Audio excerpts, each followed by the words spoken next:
you've been going around the world talking to a lot of integrators from all over the world and members, vendors alike. Anything surprise you about this space so far? The one thing is everyone's rooting for us, everyone wants CEDIA to be successful, but there was a gap between what CEDIA has been doing and what people knew about CEDIA doing. My first role was to really do a better job of saying, hey, CEDIA is doing all these wonderful things, you need to know about this, you need to become involved.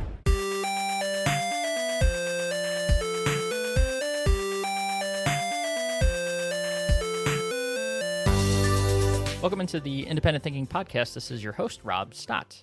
We are coming off of a trip down to Dallas not too long ago, the end of September. We were down there. It's funny, we'll be there in just a couple of months for prime time, but we were there more recently at the Kay Bailey Hutchison Convention Center in Dallas for CEDIA Expo, an event that was really, it felt like 3 years in the making to come together for the Custom Integration Channel for their premier event.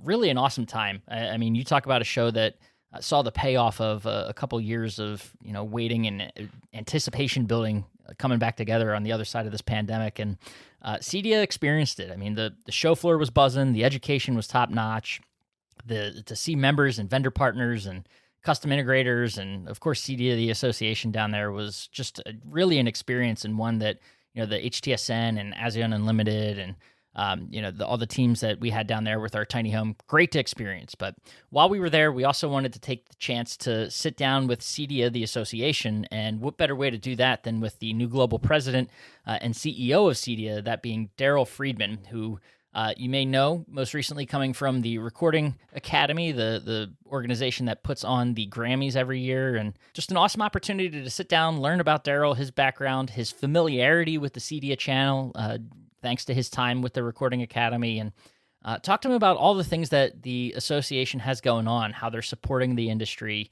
the education initiatives, our own education platform launching, down there in Dallas at CEDIA, and awesome to hear from him about the outlook he has for the space, the initiatives that CEDIA is putting at the forefront, and how they're tackling challenges that the space faces head on. So just an awesome opportunity to get to know Daryl, to get to know, what he plans to do at the helm of CEDIA, and of course, get to talk to him during his first CEDIA. So fun conversation, one that we were looking forward to in the run-up to the show, and now we get to share it with you here on the podcast. So let's dive into it. This is Daryl Friedman, Global President and CEO of CEDIA, here on the Independent Thinking Podcast.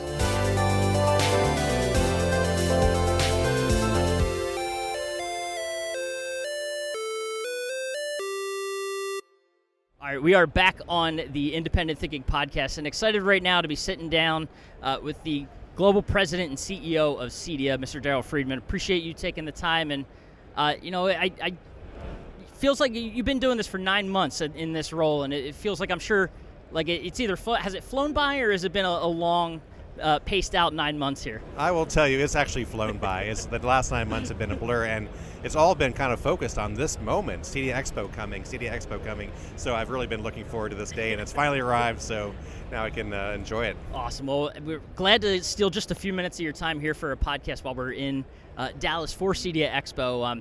But before we dive into the show and everything that we got going on, give us, for those that don't know, watching the podcast, a little background on yourself and your path to the head role here at CEDIA. Sure. I've been in the nonprofit sector my whole career, so I've always been working in service organizations. My last job was with the Grammy Awards organization, the Recording Academy, and most people know the Academy for that once-a-year award show, but essentially we were the association for recording artists, songwriters, and recording engineers. Yep.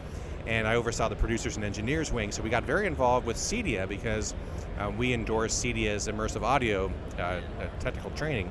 So I knew CEDIA, and then when they approached me to come do this job, I realized it was such an interesting opportunity to expand beyond music and really help people who, I've always wanted to be in jobs where we help people make lives better. Yeah. And CEDIA does that by making their home lives better. Well, a cool thing, the nonprofit side, the nonprofit background myself, having spent some time at the American Society of Association Executives. Sounds so formal, but an organization that is known for being, dealing with non-association professionals. The association for association people, right? There's one for everything. But it's cool, a cool perspective, I think, to bring that to CEDIA, right? Having the nonprofit background, as opposed to, say, there's always the ongoing conversation, right, of being someone that knows associations, or someone that, in this case, would be an integrator being involved with CEDIA. So what does having that nonprofit background, do you think, bring to you being in this role? Yeah, I think, for every search committee of every association, they have two piles of resumes. Right. One is people who come from the industry and people who come from association worlds.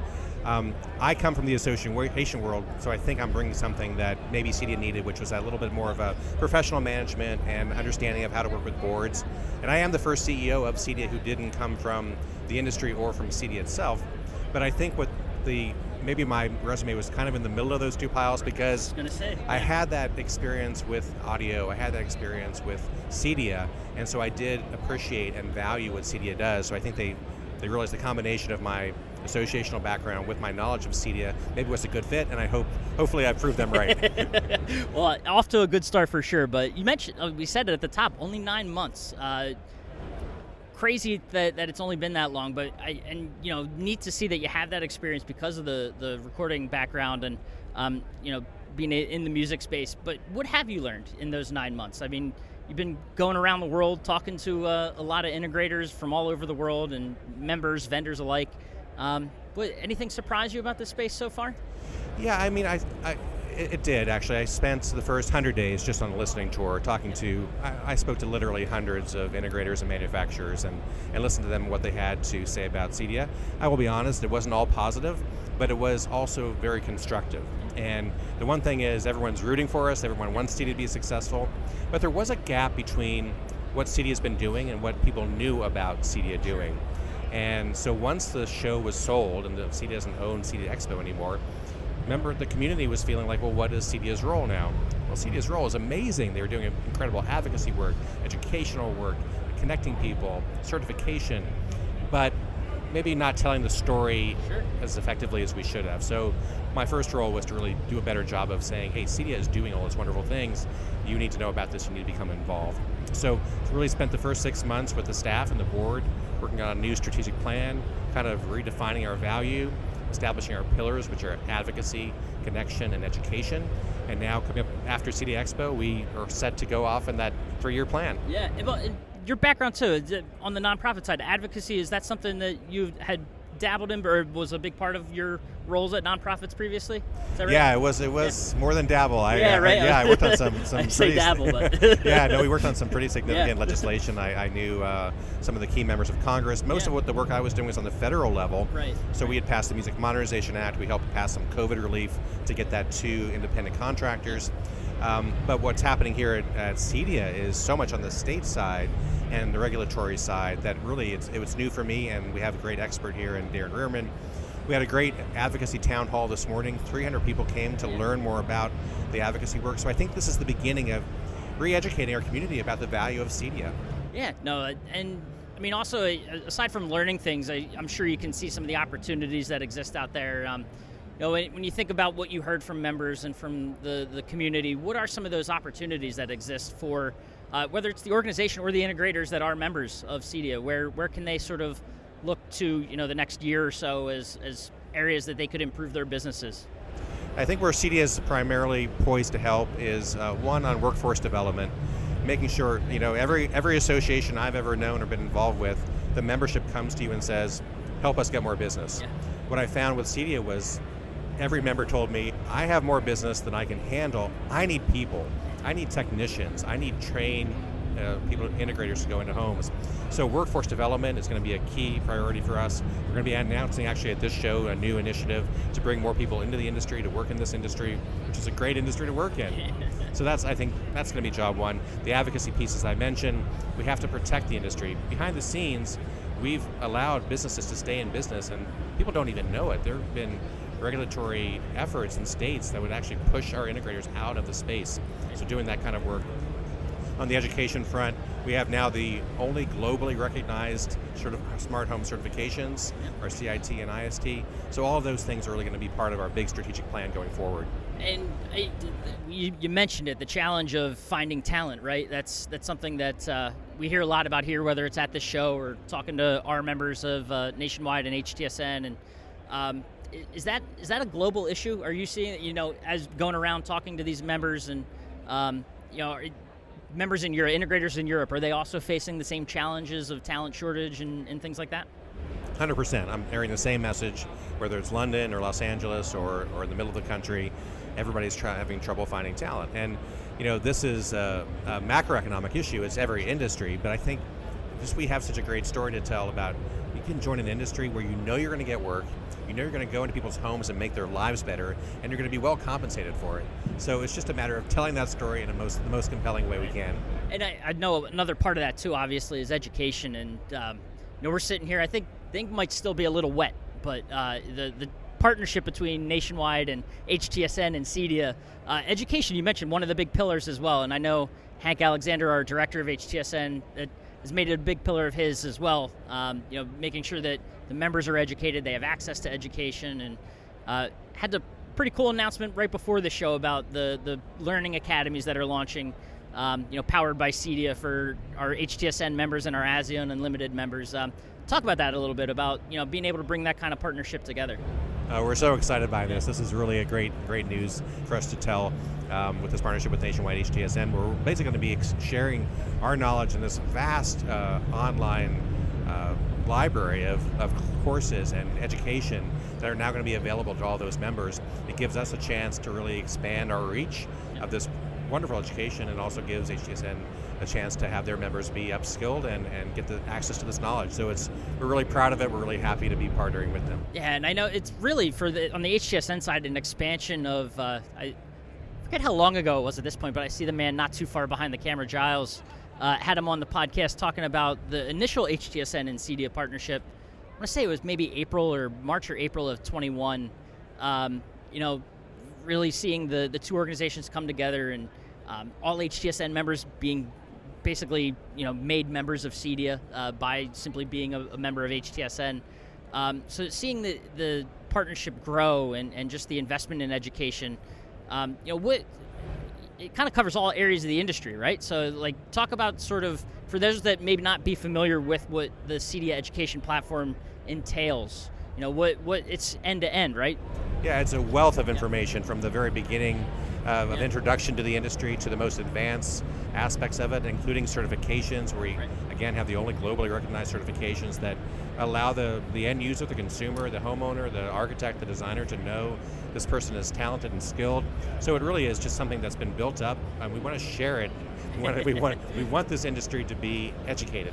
We feel that's good for everybody. So having this partnership just expands that access. Yeah, and on the HTSN side, seeing members that already go into a platform or exchange platform, and it's right there. I mean, you log in and the button's right there. CEDIA Academy, the link to it is right at the top, easy to access. You're already signed in. Just go, basically take advantage of that education now. Already CEDIA members, go take advantage of the full slate of CEDIA education. So it's awesome to see, and I know the commitment to education, you can't talk about it enough, especially at a show like this. I feel like we hear so much about it, but just the importance of, whether it's on the talent development side, bringing in new talent, or on your teams where, it's just continuing that education, making sure that your integrators are up to date on the latest technologies and trends and things like that. So it's cool to see that kind of commitment between two organizations that just get it.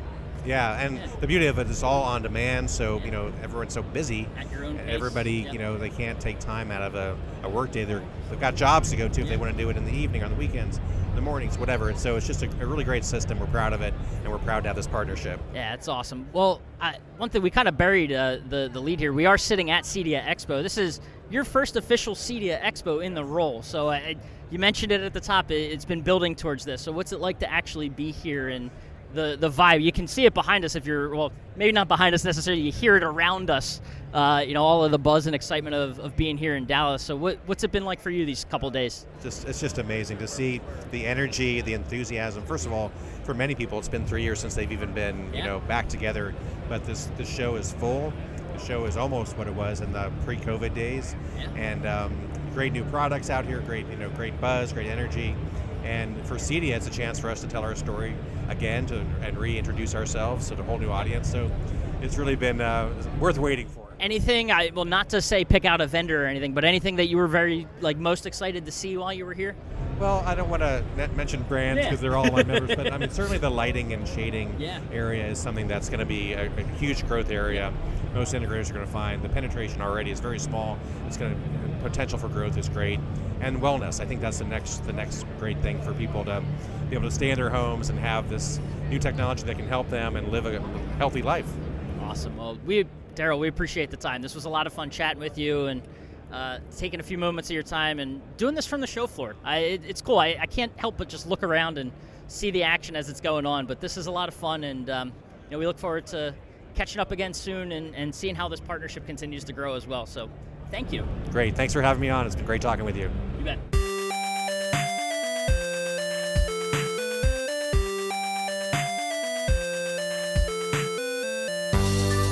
Awesome. And thanks again to Daryl for taking the time. I know his schedule was, I